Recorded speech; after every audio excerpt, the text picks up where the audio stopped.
أما بعد فأعوذ بالله من الشيطان الرجيم بسم الله الرحمن الرحيم يا أيها الناس قد جاءكم برهان من ربكم وأنزلنا إليكم نورا مبينا اللهم صل على محمد وعلى آل محمد كما صليت على إبراهيم وعلى آل إبراهيم إنك حميد مجيد اللهم بارك على محمد وعلى آل محمد كما باركت على إبراهيم وعلى آل إبراهيم إنك حميد مجيد اے رسول امی خاتم المرسلین تجھ سا کوئی نہیں تجھ سا کوئی نہیں سبحان اللہ ہے عقیدہ یہ اپنا بصدق و یقین تجھ سا کوئی نہیں تجھ سا کوئی نہیں دست قدرت نے ایسا بنایا تمہیں جملہ اوصاف سے خود سجایا تمہیں سید الاولی سید الآخری تجھ سا کوئی نہیں تجھ سا کوئی نہیں بزم کونین پہلے سجائی گئی پھر تیری ذات منظر پہ لائی گئی بزم کونین پہلے سجائی گئی پھر تیری ذات منظر پہ لائی گئی اے ازل کے ہنسی اے ابد کے ہنسی تجھ سا کوئی نہیں تجھ سا کوئی نہیں تیرا سکہ رواں کل جہاں میں ہوا اس زمین میں ہوا آسماں میں ہوا کیا عرب کیا عجم سب ہیں زیر نگی تجھ سا کوئی نہیں تجھ سا کوئی نہیں ہے عقیدہ یہ اپنا بصدق و یقین تجھ سا کوئی نہیں تجھ سا کوئی نہیں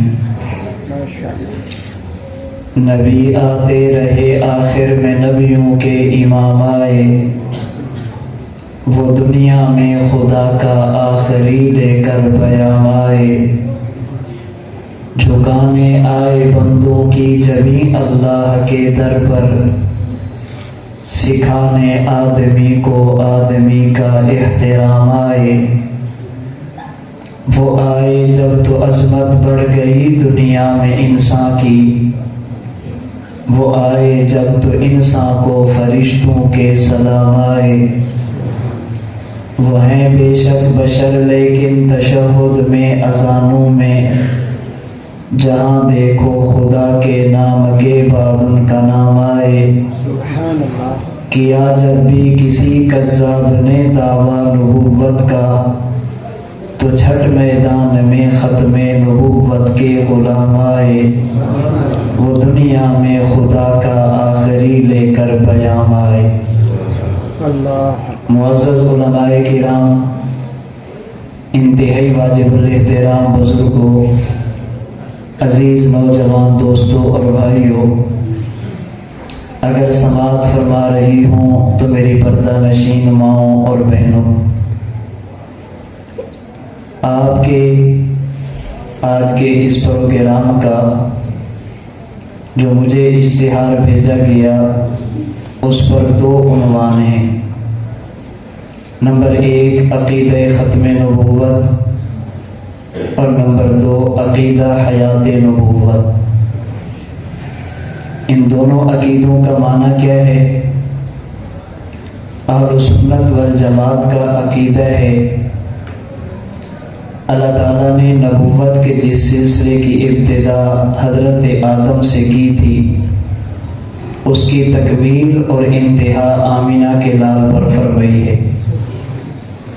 رسول اکرم صلی اللہ علیہ وسلم خدا کے آخری پیغمبر ہیں اللہ کے آخری نبی ہیں آپ کے بعد اس دھرتی میں کوئی نبی پیدا نہیں ہوگا آپ کے بعد اس کرۂ ارض پر کسی نئے شخص کو نبوت نہیں دی جائے گی آپ کے بعد کسی کے سر پر نئی نبوت کا تاج نہیں سجایا جائے گا اور عقیدہ حیات نبوت کا معنی یہ ہے رسول اکرم صلی اللہ علیہ وسلم کا جب انتقال ہوا، آپ کی وفات ہوئی، اللہ کریم نے حضور کو وفات کے بعد اپنی قبر میں روضہ اقدس میں روح اور جسم دونوں کو حیات اور زندگی عطا فرمائی ہے۔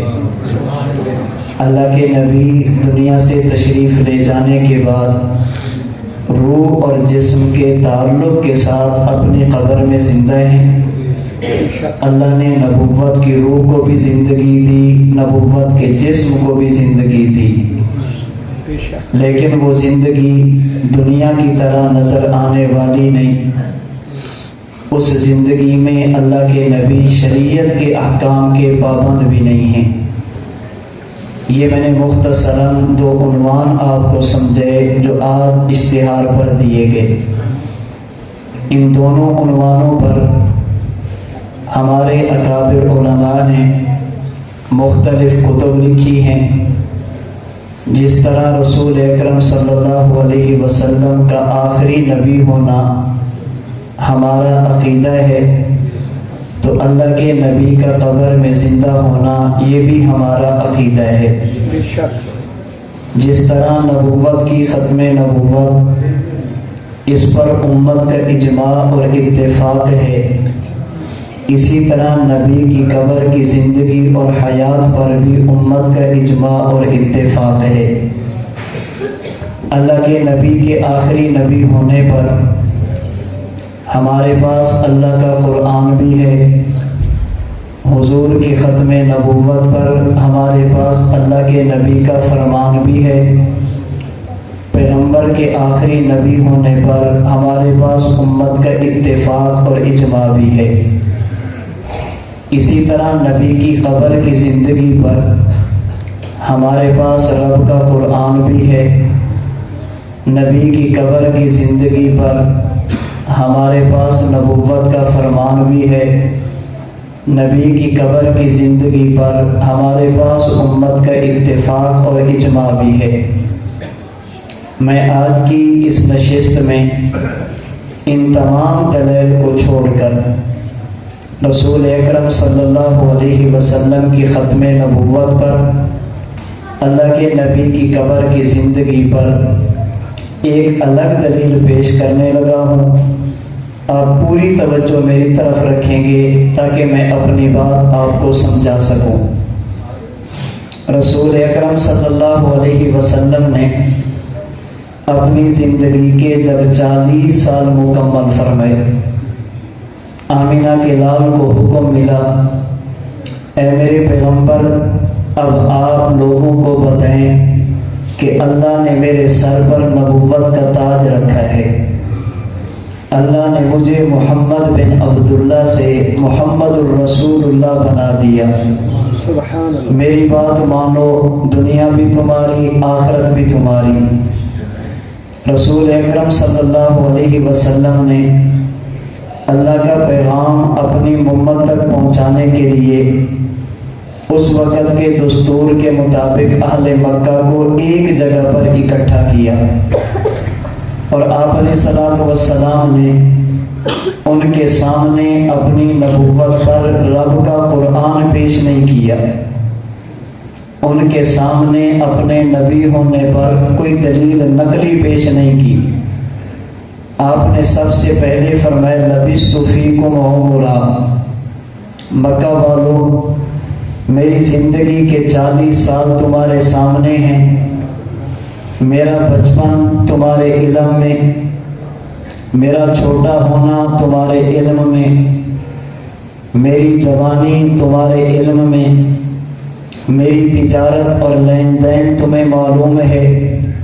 ان 40 سالوں میں اکیلا مکہ سے باہر کبھی بھی نہیں گیا، جب بھی گیا تم ساتھ تھے۔ میری 40 سالہ زندگی تمہارے سامنے ہے، یہ بتاؤ تم نے مجھے پایا کیسا؟ میری زندگی تمہارے سامنے ہے، میری زندگی کے بارے میں تجزیہ کیا کرتے ہو؟ حل وجدتمونی صادقا ام کاذبا، کیا ان 40 سالوں میں کوئی ایک لمحہ ایسا ہے جس پر تم انگلی اٹھا کر سوال اور اعتراض کر سکو؟ اہل مکہ کہنے لگے اے محمد جربناک غیر مرۃ ما وجدنا فیک الا صدقا، ہم نے 40 سال میں تجھے کئی مرتبہ آزمایا، کبھی تجارت کر کے، کبھی تیرے پاس امانتیں رکھ کر، کبھی معاملات طے کر کے، کئی مرتبہ تجھے آزمایا، لیکن تجھے ہمیشہ سچا پایا۔ تو بات کرتا ہے تو ہمیشہ سچی، معاملہ کرتا ہے تو ہمیشہ صحیح، اگر امانت کی بات کی جائے تو آپ خیانت بھی نہیں کرتے۔ رسول اللہ صلی اللہ علیہ وسلم نے فرمایا اگر تمہیں میری ذات پر اتنا اعتماد ہے، تم پہاڑی کے نیچے میں پہاڑی کے اوپر، اگر میں تمہیں یہ کہوں کہ پہاڑی کے پیچھے ایک قافلہ ہے جو تم پر حملہ کرنا چاہتا ہے، کیا آپ میری بات مانو گے؟ مکہ والے کہنے لگے عبداللہ کے بیٹے، اگر ہم خود اس پہاڑی پر چڑھ جائیں اور پیچھے کی طرف دیکھیں ہمیں کوئی بھی نظر نہ آئے، آپ فرما دیں کہ قافلہ ہے، ہمیں نظر نہ آئے، ہم سمجھیں گے کہ ہمیں دیکھنے میں غلطی لگ سکتی ہے۔ عبداللہ کے بیٹے کی زبان سے کبھی جھوٹ نہیں نکل سکتا۔ اللہ کے رسول فرمانے لگے اگر تمہیں میری ذات پر اتنا اعتماد ہے پھر سنو، ایھا الناس انی رسول اللہ الیکم جمیعا، لوگو اللہ نے میرے سر پر نبوت کا تاج رکھا، مخلوق کو چھوڑو، خالق کے دروازے پر آ جاؤ۔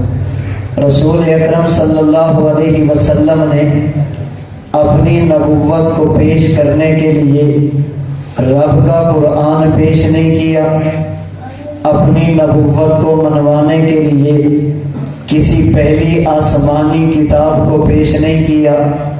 اللہ کے رسول صلی اللہ علیہ وسلم نے اپنی مبارک ذات کو پیش کیا۔ میں تمہارے سامنے کھڑا ہوں، میری ذات پر کسی نے بات کرنی ہے تو کر لیجئے۔ اہل مکہ نے نبوت کے 40 سالوں میں سے کسی ایک سال پر، سال کے 12 مہینوں میں سے کسی ایک مہینے پر، مہینے کے 30 دنوں میں سے کسی ایک دن پر، دن کے 24 گھنٹوں میں سے کسی ایک گھنٹے پر، گھنٹے کے منٹوں میں سے کسی ایک منٹ پر، اور منٹ کے سیکنڈ میں سے کسی ایک سیکنڈ پر انگلی نہیں اٹھائی۔ اس کا معنی یہ میرے نبی کی زندگی شیشے سے بھی زیادہ پاک اور صاف، میرے نبی کا کردار آئینے سے بھی زیادہ ستھرا۔ اب بات کو سمجھیے، حجت الاسلام حضرت امام غزالی رحمۃ اللہ علیہ فرماتے ہیں اللہ کے نبی کا اپنے آپ کو پیش کرنا، رسول اکرم صلی اللہ علیہ وسلم کا اپنی مبارک ذات کو لوگوں کے سامنے رکھنا اس بات کی دلیل ہے اگر نبی کی نبوت پر ہمارے پاس رب کا قرآن نہ بھی ہوتا، اللہ کے نبی ہونے پر ہمارے پاس نبوت کا فرمان نہ بھی ہوتا، اللہ کے نبی ہونے پر ہمارے پاس کوئی دلیل بھی نہ ہوتی، میرے نبی کا مبارک وجود یہ آپ کی نبوت کی دلیل ہے، جسے اللہ نے قرآن میں یوں کہا یا ایھا الناس قد جاءکم برہان من ربکم، لوگوں خدا کو پہچاننے کے لیے میں نے اپنی دلیل تمہیں عطا کی ہے، اس دلیل کو محمد مصطفیٰ کا وجود کہتے ہیں۔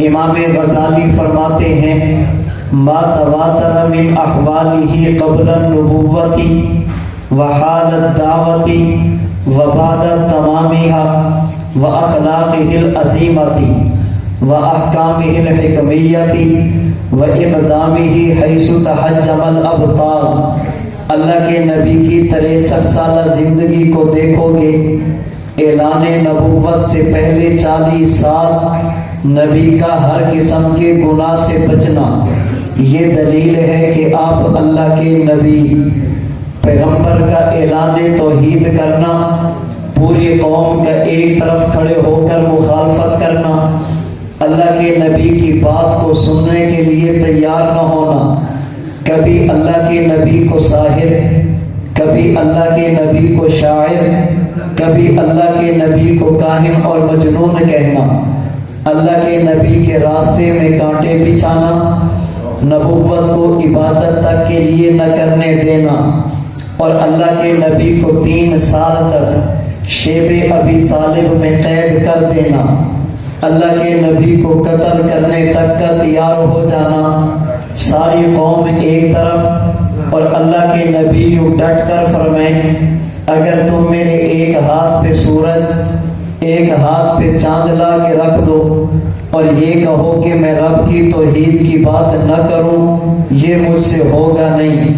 اللہ کے نبی کا یوں ڈٹ جانا یہ دلیل ہے کہ آپ اللہ کے نبی پھر پیغمبر کا مکہ کو چھوڑ کر مدینہ جانا، چند سالوں کے بعد نبی کا فاتح بن کر مکہ میں داخل ہونا اور ان لوگوں کو کہنا جنہوں نے اللہ کے نبی کو تکلیفیں دی، لا تثریب علیکم اليوم، مکہ والو جو میں نے اللہ کی رضا کے لیے تمہیں معاف کیا۔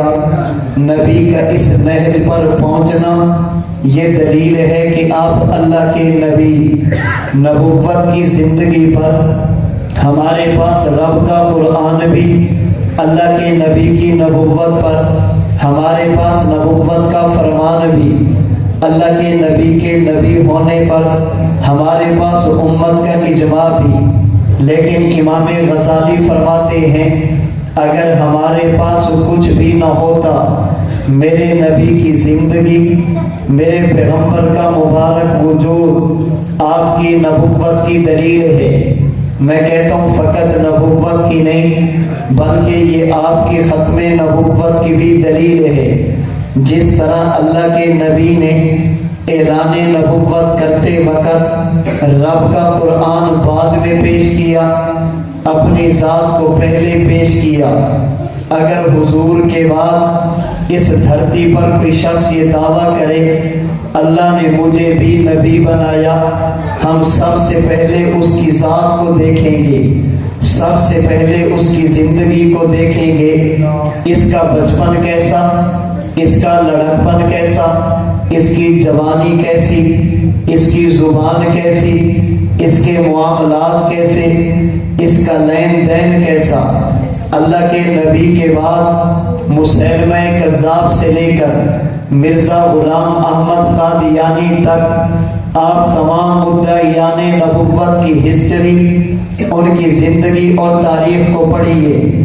رب محمد کی قسم ان میں سے کوئی ایک بھی شریف انسان کہلانے کا مستحق نہیں، چہ جائے کہ انہیں اللہ کا نبی کہا جائے۔ نبی کی زندگی گناہوں سے پاک، ان کی زندگی گناہوں کی غلاظت میں لپٹی ہوئی، یہ کبھی بد نظری کے گناہ میں مبتلا، کبھی جھوٹ بولنے کے گناہ میں مبتلا، کبھی گالیاں دینے کے گناہ میں مبتلا، کبھی لوگوں کے ساتھ دھوکہ کرنے کے گناہ میں مبتلا، کبھی فراڈ کے مرتکب، کبھی کوئی گناہ تو کبھی کوئی گناہ۔ حضرت امام غزالی فرماتے ہیں اللہ کے نبی کا مبارک وجود آپ کی نبوت کی دلیل ہے۔ میں نے گزارش کی فقط نبوت کی نہیں بلکہ آمینہ کے لال کا جسم آپ کی نبوت کے ساتھ ساتھ آپ کی ختم نبوت کی بھی دلیل ہے۔ مسرور دلہ سیالکوٹ کے دوستو، اگرچہ میرے پاس میرے نبی کی ختم نبوت پر قرآن کریم کے پہلے پارہ سے لے کر قرآن کریم کے آخری پارہ تک ایک ایک پارے کی آیتیں موجود جو میرے نبی کی ختم نبوت کی دلیل ہے۔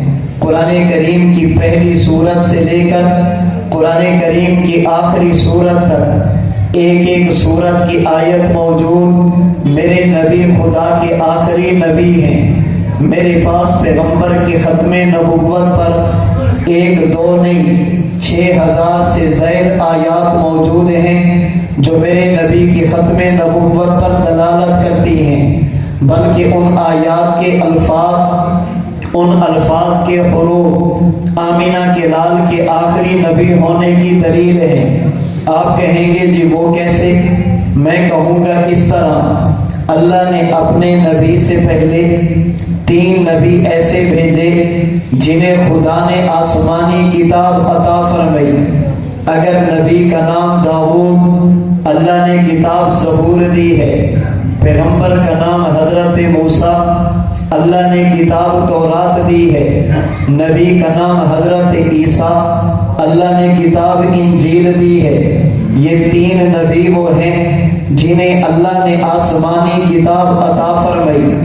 آج حضرت داؤد، حضرت موسیٰ، حضرت عیسیٰ علیہ السلام، ان کے ماننے والوں میں سے کوئی شخص یہ دعویٰ نہیں کر سکتا ہمارے پاس زبور وہی ہے جو اللہ نے حضرت داؤد کو دی تھی، ہمارے پاس تورات وہی جو اللہ نے حضرت موسیٰ کو دی تھی، ہمارے پاس انجیل وہی جو اللہ نے حضرت عیسیٰ کو دی تھی۔ صدی بدلی ہے، تورات بدلی ہے، صدی بدلی ہے، انجیل تبدیل ہوئی، ملک بدلا، تورات اور انجیل بدل گئی ہیں۔ ملک پاکستان سے چھپنے والی انجیل انگلینڈ کی انجیل کے ساتھ نہیں ملتی، اس میں کچھ اور ہے، وہاں سے چھپنے والی انجیل میں کچھ اور ہے، بلکہ نہیں، آپ کے ملک پاکستان کے ایک شہر سے چھپنے والی بائبل دوسرے شہر سے چھپنے والی بائبل سے نہیں ملتی۔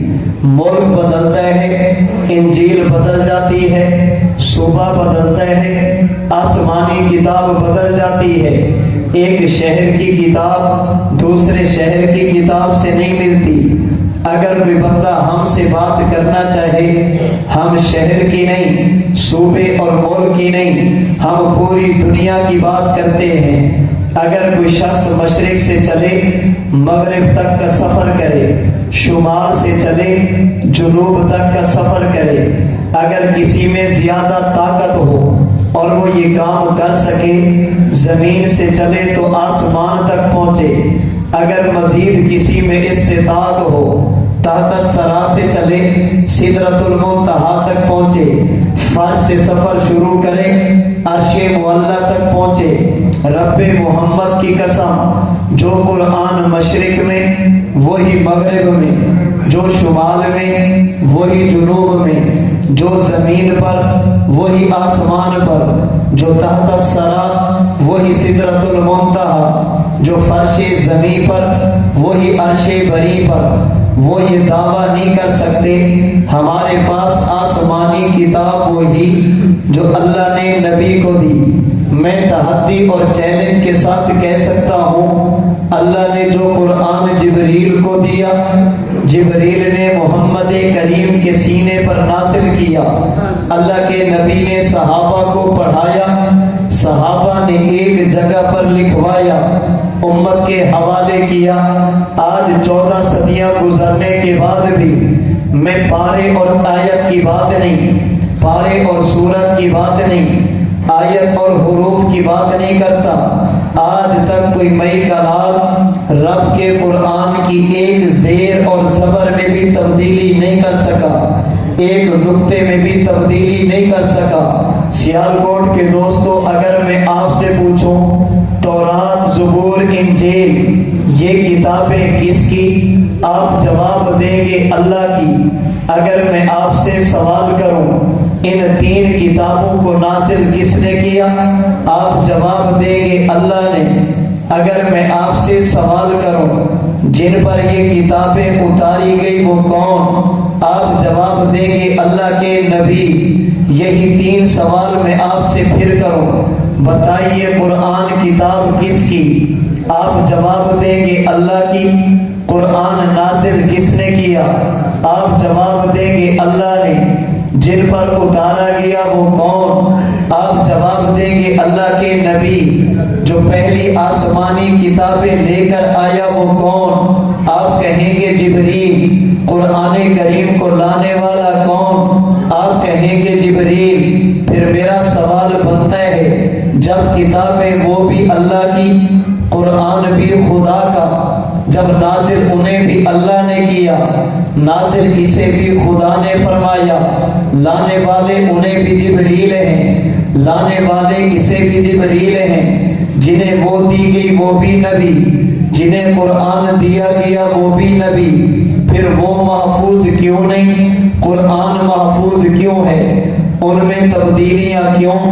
اس میں تبدیلی کیوں نہیں؟ جو خدا قرآن کی حفاظت کروا سکتا ہے وہ خدا تورات کی حفاظت بھی تو کروا سکتا ہے، اس لیے کہ کتابیں دونوں اللہ کی، ان کتابوں کا محفوظ نہ ہونا، قرآن کا محفوظ ہونا، اس میں وجہ کیا ہے؟ میں عرض کروں گا وجہ یہ، جن پر وہ کتابیں اتاری گئی وہ صرف نبی تھے، جن پر قرآن اتارا گیا وہ آخری نبی ہے، جنہیں وہ کتابیں دی گئی ان کے سر پر تاج نبوت، جنہیں رب کا قرآن ملا ان کے سر پر تاج ختم نبوت، انہوں نے دنیا سے جانا ہے، ان کے بعد نبی نے آنا ہے، جب نبی اور آئے گا کتاب یا صحیفہ اور آئے گا، اس کتاب پر عمل کی ضرورت نہیں، قرآن کریم پر عمل کی ضرورت ہے۔ یاد رکھنا،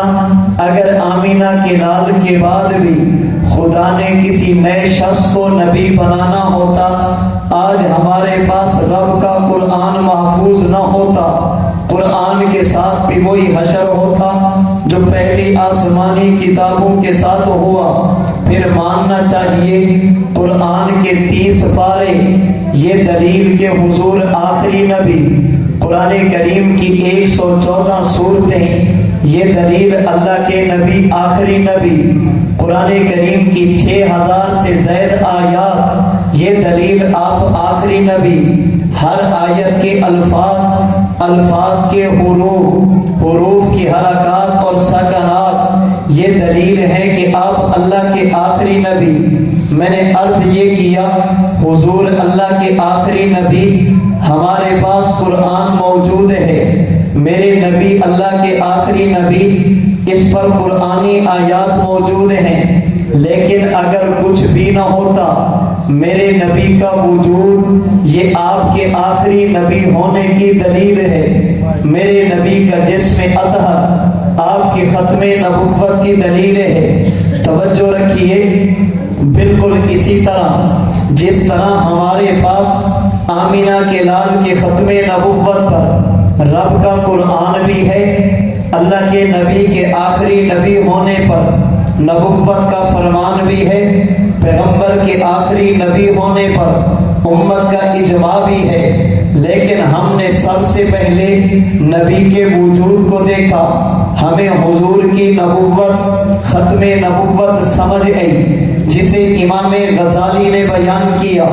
اسی طرح قاسم العلوم والخیرات حضرت مولانا محمد قاسم نانوتوی رحمت اللہ علیہ فرماتے ہیں، ہم نے دنیاوی وفات کے بعد آمینہ کے لال کو قبر میں زندہ مانا، میرے اکابر کی تصریحات کے مطابق اس پر اللہ کا قرآن بھی موجود ہے، نبی کی قبر کی زندگی پر نبوت کا فرمان بھی موجود ہے، نبی کی قبر کی زندگی پر امت کا اجماع اور اتفاق بھی موجود ہے، لیکن حضرت نانوتوی فرماتے ہیں اگر نبی کی زندگی پر ان میں سے کچھ بھی نہ ہوتا، میرے نبی کا جسم اطہر یہ آپ کی حیات اور زندگی کی دلیل تھا، اللہ کے نبی کا جسم یہ دلیل ہے کہ اللہ کے نبی قبر میں زندہ۔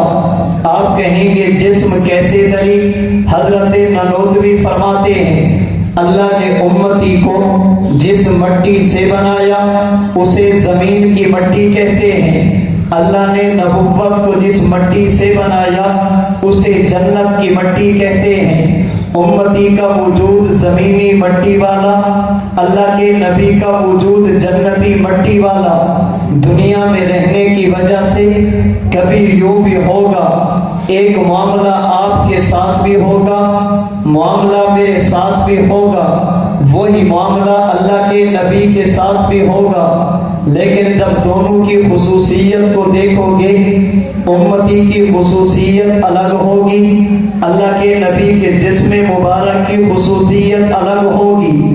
تمہیں اپنے اور میرے وجود میں زمینی مٹی کا اثر نظر آئے گا، اللہ کے نبی کے وجود اطہر میں تمہیں جنت کی جھلک نظر آئے گی۔ کیوں؟ اس لیے امتی کا وجود زمینی مٹی والا، اللہ کے نبی کا وجود اطہر جنتی مٹی والا۔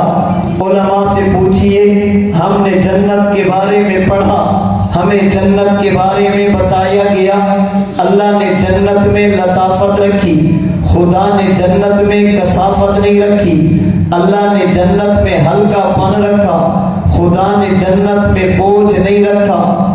دنیا میں آنے سے پہلے امتی کچھ عرصہ ماں کے پیٹ میں رہتا ہے، دنیا میں آنے سے پہلے اللہ کے نبی بھی کچھ عرصہ اماں جان کے مبارک بطن میں رہتے ہیں۔ امتی بھی ماں کے پیٹ سے گزر کر آیا، اللہ کے نبی بھی والدہ کے مبارک بطن سے گزر کر آئے۔ اگر امتی ماں کے پیٹ میں آئے، یہ ماں چلے تو چلنے میں تکلیف ہے، یہ بیٹھے تو بیٹھنے میں تکلیف ہے، کام کرے تو کام کرنے میں تکلیف ہے۔ اللہ کے نبی سیدہ آمینہ کے بطن میں آئے۔ روایت الخصائص الکبریٰ کی امام سیوطی نے نقل کیا، آپ کی اماں جان حضرت آمینہ فرماتی ہیں، لا وجدت سکنہ کما تجد النساء، اللہ کے نبی میرے بطن میں آئے، مجھے اس طرح تکلیف نہیں ہوتی جیسے عام خواتین کو ہوتی، میں چلتی تو چلنے میں تکلیف نہیں، کام کروں تو کام کرنے میں تکلیف نہیں۔ امتی ماں کے پیٹ میں ہے تو بوجھ ہے، اللہ کے نبی والدہ کے بطن میں ہے تو بوجھ نہیں۔ وجہ امتی کا وجود اس مٹی سے بنا جسے زمین کہتے ہیں، نبوت کا وجود اس مٹی سے بنا جسے جنت کہتے ہیں۔ ماں کے پیٹ میں گزرنے میں تو دونوں شریک، لیکن امتی میں جھلک دنیا کی، نبی کے جسم اطہر میں جھلک جنت کی ملے گی۔ ہم نے جنت کو پڑھا، اللہ نے جنت میں محتاجی نہیں رکھی، جو بندہ جنت میں جائے گا وہ کسی کا محتاج نہیں ہوگا۔ دنیا میں اور آپ بھی آئے، دنیا میں اللہ کے نبی کی ولادت باسعادت بھی ہوئی، اللہ کے نبی بھی تشریف لے۔ آج امتی پیدا ہو، یہ محتاج ہے ختنے کا، یہ محتاج ہے ناف کٹوانے کا، یہ محتاج ہے آنکھ میں سرما لگوانے کا، یہ محتاج ہے جسم کی صفائی کا۔ اس کے جسم کو کپڑے سے صاف کیا جاتا، پانی کے ساتھ دھو کر گندگی کو دور کیا جاتا۔ ولادت امتی کی ہوئی، یہ محتاج ہے۔ اللہ کے نبی دنیا میں تشریف لے، صحابہ کرام فرماتے ہیں ولد مسرورا، اللہ کے نبی پیدا ہوئے، ناف کاٹنے کی ضرورت نہیں۔ ولد مختونا، اللہ کے نبی کی ولادت ہوئی، نبی کو ختنے کی بھی ضرورت نہیں۔ ولد مکحولا، اللہ کے نبی کی آمد ہوئی، آنکھ میں سرما لگانے کی بھی ضرورت نہیں۔ ولد نظیفہ، اللہ کے نبی پیدا ہوئے، جس میں اطہر کو دنیا کے پانی اور کپڑے سے صاف کرنے کی بھی ضرورت نہیں۔ اللہ کے نبی پاک اور صاف پیدا ہوئے، ولادت تو دونوں کی، امتی محتاج ہے، اللہ کے نبی محتاج نہیں، اس لیے کہ امتی زمینی مٹی سے بنا، اللہ کے نبی کا وجود اطہر جنتی مٹی سے بنا۔ جو فرق زمین اور جنت میں، وہی فرق نبی اور امتی کی ولادت میں۔ جیسے زمین اور جنت برابر نہیں، نبی اور امتی کی ولادت بھی برابر نہیں۔ ہم نے جنت کو پڑھا، اللہ نے جنت میں نرمی رکھی ہے، اللہ نے جنت میں سختی نہیں رکھی۔ آج آپ کام کریں، آپ کی ہتھیلیوں میں سختی آئے گی۔ اللہ کے نبی نے کام بھی کیا، لیکن آپ کی ہتھیلیاں کیسی؟ حضرت انس بن مالک فرماتے ہیں لا مسست خزا قط ولا حریرا کان الین من کف رسول اللہ صلی اللہ علیہ وسلم، میں نے ریشم کا کپڑا بھی دیکھا، پھر نبوت کی ہتھیلی کو بھی دیکھا، اللہ نے جیسی نرمی نبوت کی ہتھیلی میں رکھی، اللہ نے ایسی نرمی ریشم کے کپڑے میں بھی نہیں رکھی۔ ہم نے جنت کو پڑھا، اللہ نے جنت میں بد مزاجی نہیں رکھی، جنتی جنت میں بد مزاج نہیں ہوں گے، جو ان کے خدام ہوں گے کبھی ان پر غصے نہیں ہوں گے۔ حضرت انس فرماتے ہیں میں نے 10 سال تک اللہ کے نبی کی خدمت کی، ما قال لی اف قط، میرے پیغمبر نے 10 سال میں کبھی مجھے اف تک نہیں فرمایا۔ اگر میں نے کوئی کام کر لیا نبی نے یہ نہیں فرمایا لما صنعتہ، انس یہ کیوں کیا؟ اگر میں نے کوئی کام نہیں کیا نبی نے یہ نہیں فرمایا اے انس یہ کام کیوں نہیں کیا۔ امتی بد مزاج ہو سکتا ہے، اللہ کے نبی کا مزاج ہمیشہ فطرت سلیمہ والا، اس لیے کہ وجود جنتی مٹی سے۔ آج آپ دیکھیں محنت والا کام کریں، مشقت والا کام کریں، آپ سورج کے سامنے بیٹھ جائیں، آپ کے وجود سے پسینہ نکلا، میرے وجود سے پسینہ نکلا، اس پسینے کو دور کرنے کے لیے کبھی غسل کیا گیا، بدبو کو ختم کرنے کے لیے کبھی باڈی سپرے لگایا گیا، بدبو کو ختم کرنے کے لیے کبھی عطر اور پرفیوم لگایا گیا۔ یہ بدبو کیوں ہے؟ اس لیے کہ وجود زمینی مٹی والا، اللہ کے نبی نے محنت والا کام کیا، نبی کے وجود سے بھی پسینہ نکلا، لیکن وہ پسینہ کیسا؟ حضرت انس فرماتے ہیں لا شممت مسکن ولا عطرا کان اطیب من عرق رسول اللہ صلی اللہ علیہ وسلم۔ میرا ذہن یہ تھا مشک اور عنبر سے زیادہ اس کائنات میں اچھی خوشبو نہیں۔ میں نے جس دن نبوت کے پسینے کو سونگا میں اس نتیجے پر پہنچا مشک اور عنبر کیا چیزیں ہیں۔ اللہ نے جو خوشبو آمینہ کے لال کے پسینے میں رکھی، خدا نے ایسی خوشبو گلاب اور چنبیلی میں، مشک اور عنبر میں نہیں رکھی۔ میرے اور آپ کے امام المحدثین والفقہاء سیدنا امام اعظم ابو حنیفہ رحمۃ اللہ علیہ نے علم حدیث پر، نبی کی احادیث پر جو کتاب آپ کی روایتوں کو جمع کیا گیا جسے مسند امام اعظم کہتے ہیں، اس میں روایت نقل کی۔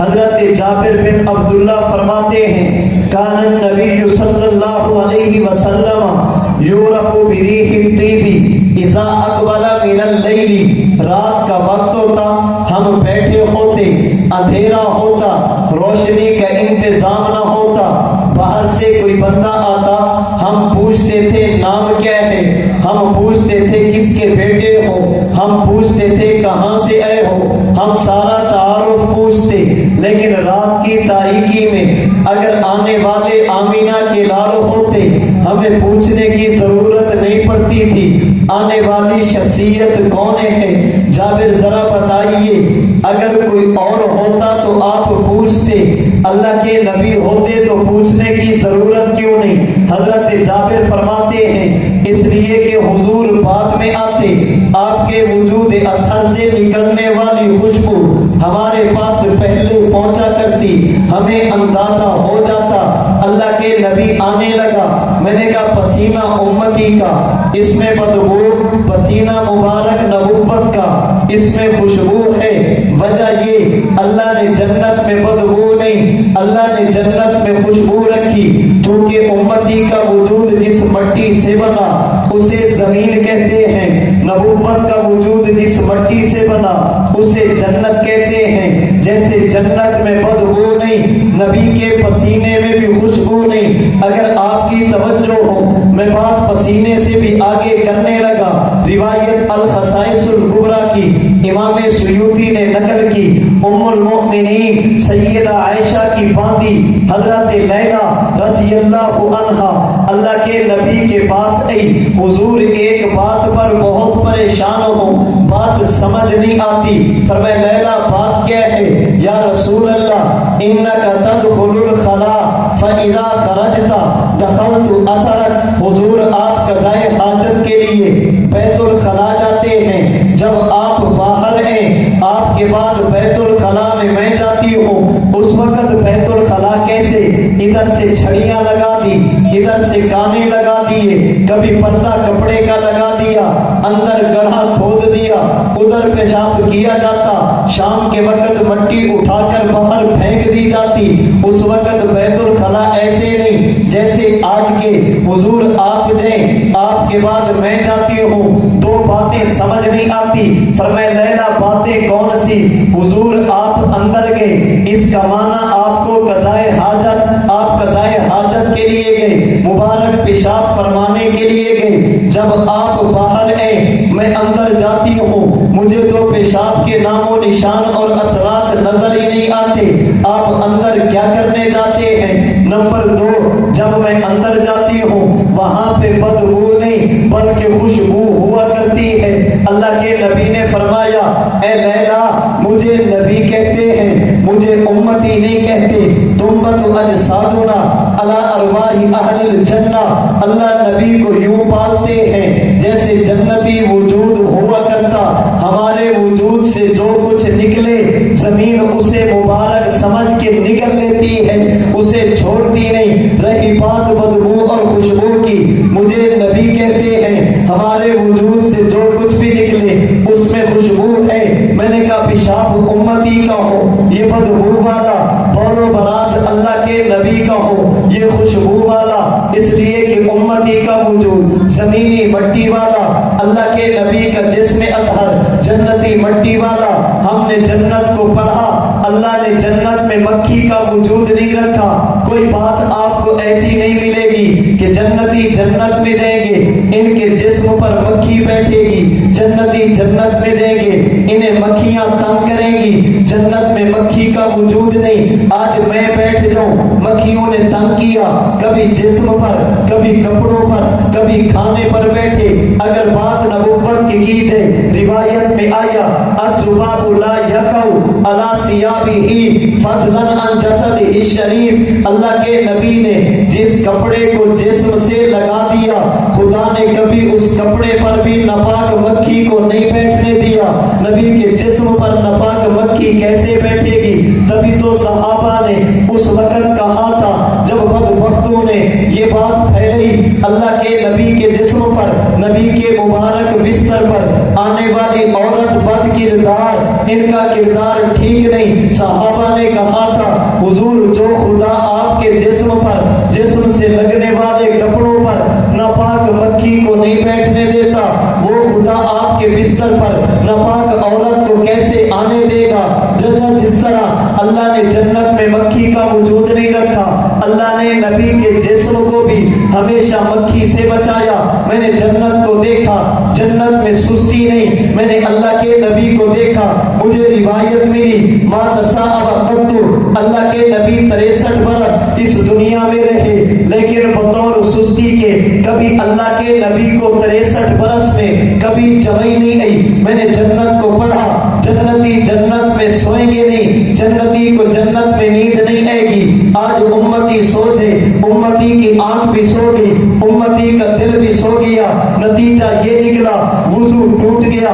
اللہ کے نبی نے آرام کیا، تنام عینہ ولا ینام قلب، اللہ کے نبی کی آنکھ تو سوتی مگر دل مبارک بیدار رہتا۔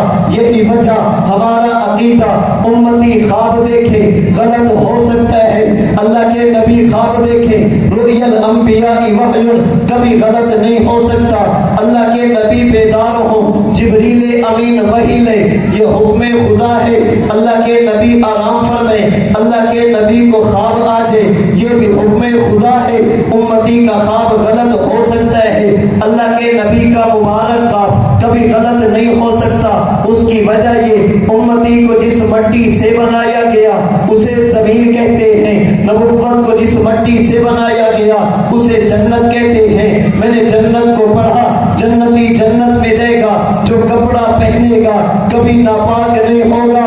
میں نے اللہ کے نبی کے وجود اطہر کو دیکھا، مجھے روایت ملی محتلما نبی قط، اگر اللہ کے نبی رات کو آرام فرماتے نیند کی حالت میں بھی اللہ کے نبی کے کپڑے ناپاک نہیں ہوتے، اس لیے کہ وجود جنتی۔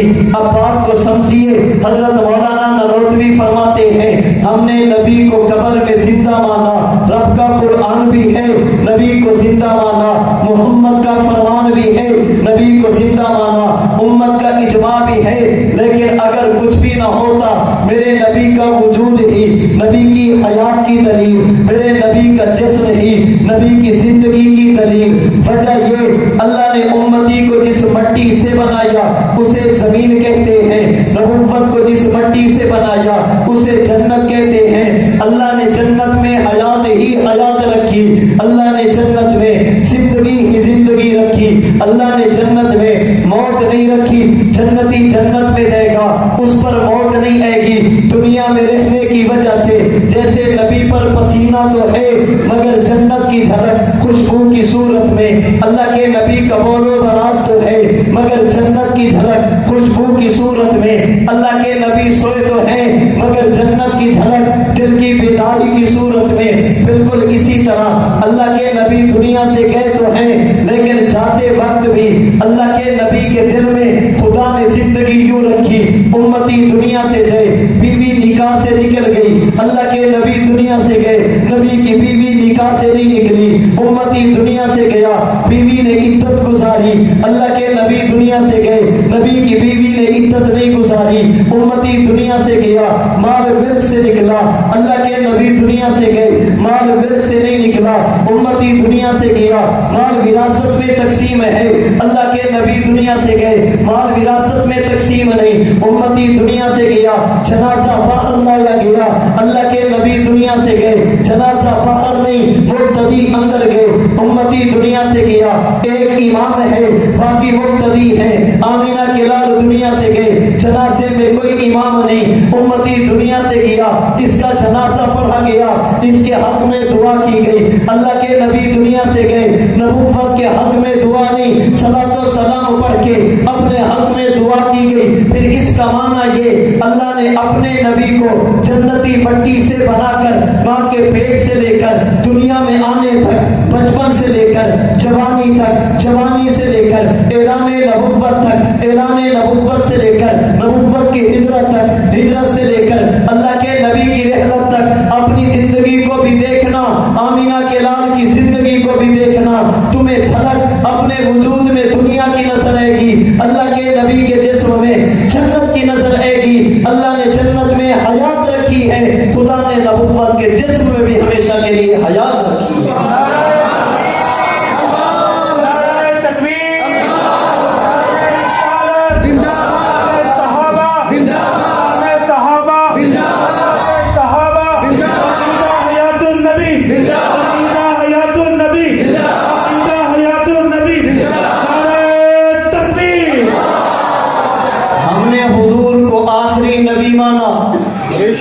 ختم نبوت پر قرآن بھی ہے، آمینہ کے لال کا فرمان بھی ہے، امت کا اجماع بھی ہے۔ امام غزالی فرماتے کچھ بھی نہ ہوتا آپ کا جسم ہی آپ کی نبوت اور ختم نبوت کی دلیل تھا۔ ہم نے حضور کو زندہ مانا، ہمارے پاس رب کا قرآن بھی ہے، نبوت کا فرمان بھی ہے، امت کا اجماع بھی ہے۔ حضرت نانوتوی فرماتے کچھ بھی نہ ہوتا نبی کا جسم دلیل ہے کہ اللہ کے نبی قبر میں زندہ۔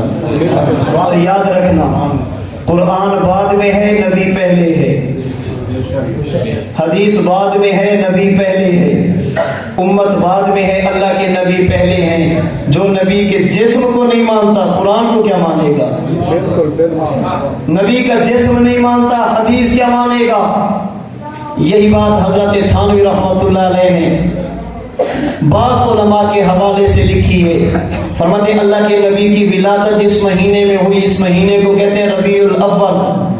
اللہ نے اس مہینے کو ایک ایسی فضیلت دی ہے جو خدا نے رمضان کو بھی نہیں دی، جسے جزوی فضیلت کہا جاتا ہے۔ لہذا الشہر فی الاسلام فضل ومنقبۃ تفوق علی الشہور، ربیع فی ربیع فی ربیع ونور فوق نور فوق نوری۔ فرماتے تم کہو گے رمضان بہترین، رمضان فضیلت والا، میں پوچھوں گا کیوں؟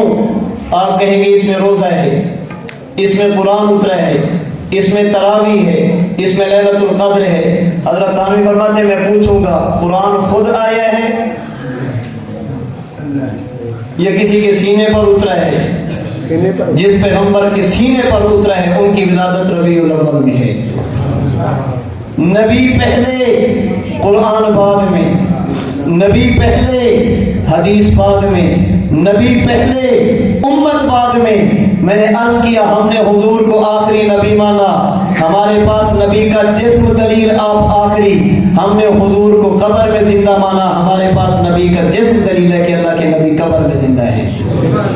اس کا معنی سیالکوٹ کا کوئی شخص یہ نہ سمجھے کہ ان کے پاس قرآن نہیں ہے، یہ نہ سمجھے کہ ان کے پاس نبی کا فرمان نہیں ہے۔ الحمدللہ میرے عقیدے پر رب کا قرآن بھی ہے، میرے عقیدے پر نبوت کا فرمان بھی ہے۔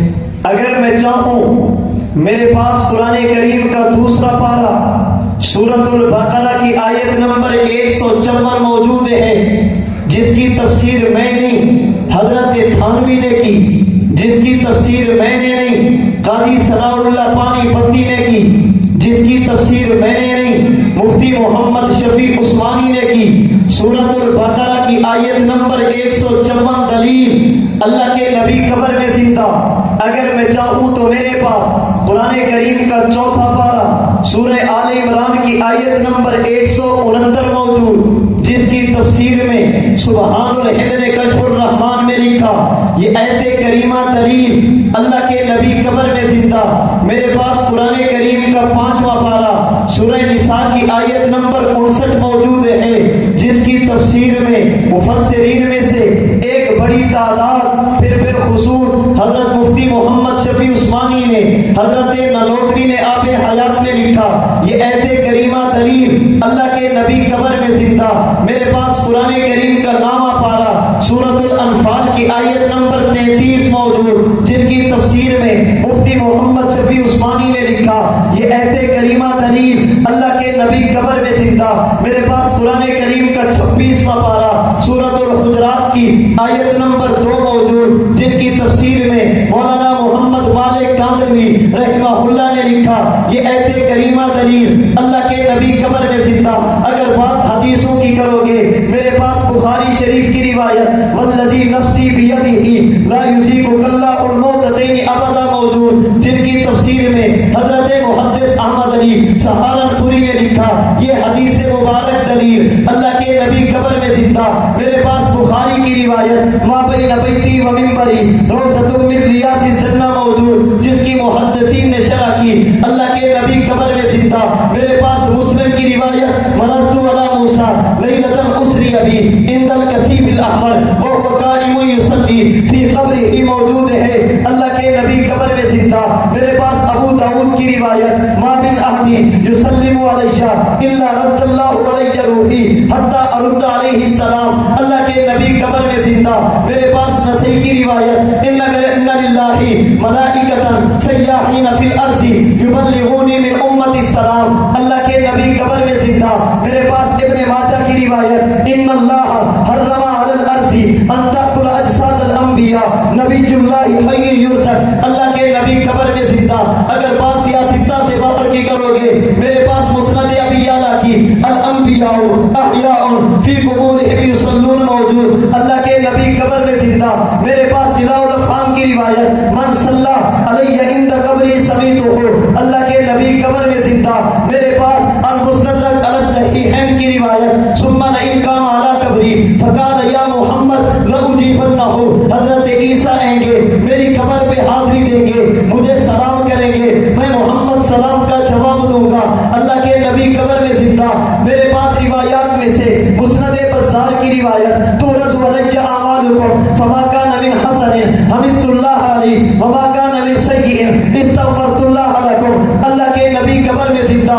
اگر بات حدیث کے بعد امت کے اجماع کی کرو گے، امام سخاوی نے القول البدیع میں لکھا نبی قبر میں زندہ امت کا اجماع ہے۔ اشیرۃ اللمعات میں شیخ عبدالحق محدث دہلوی نے لکھا نبی قبر میں زندہ امت کا اجماع ہے۔ سیرت مصطفیٰ میں مولانا کامروی نے لکھا نبی قبر میں زندہ امت کا اجماع ہے۔ اشرف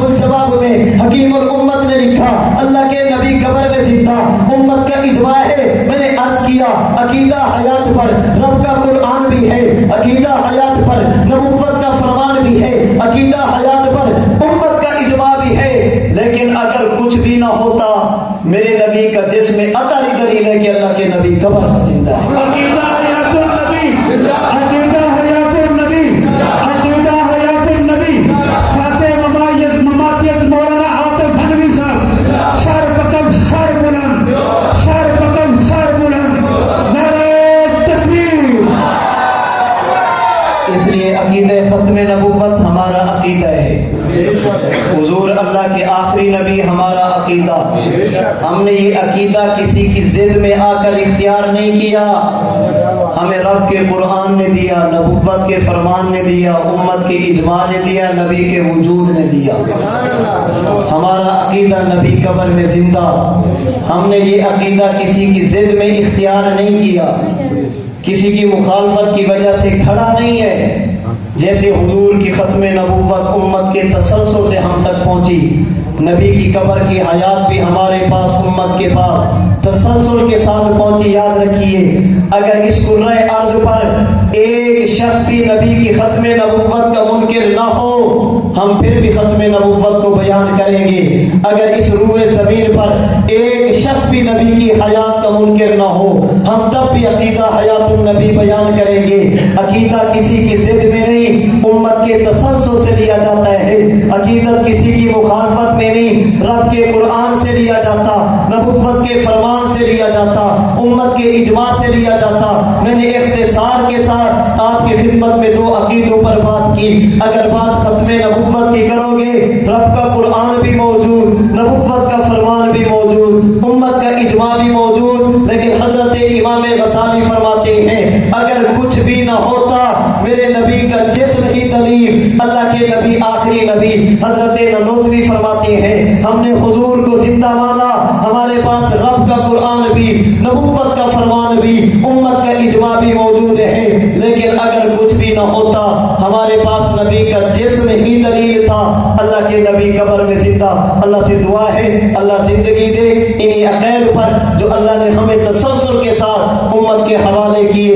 اللہ موت دے تو انہی عقیدوں پر اللہ میرا اور آپ کا حشر بھی ان عقیدوں کو ماننے والے اہل حق علماء کے ساتھ فرمائے. اللہ کریم مجھے اور آپ کو ہمیشہ اہل حق کے ساتھ وابستگی نصیب فرمائے. وآخر دعوانا ان الحمدللہ رب العالمین.